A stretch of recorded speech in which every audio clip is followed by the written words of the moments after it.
হয় নাই এবার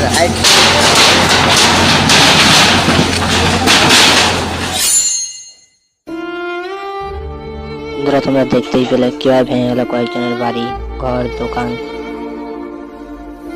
নোটিশ দেওয়া হয়েছিল 11 তারিখের আগে সমস্ত কিছু পরিষ্কার করে ফেলার জন্য এই জায়গাগুলি থেকে, কিন্তু তারা না করায় পরে 12 তারিখে পুলিশ এসে সমস্ত কিছু ধ্বংস করে দেয়। ক্রেনে করে, জিসিবি করে সমস্ত কিছু ভেঙে ফেলে তারা। পুলিশ করে দিয়ে গেল এখানকার সমস্ত বাড়ি, ঘর, দোকানগুলিকে।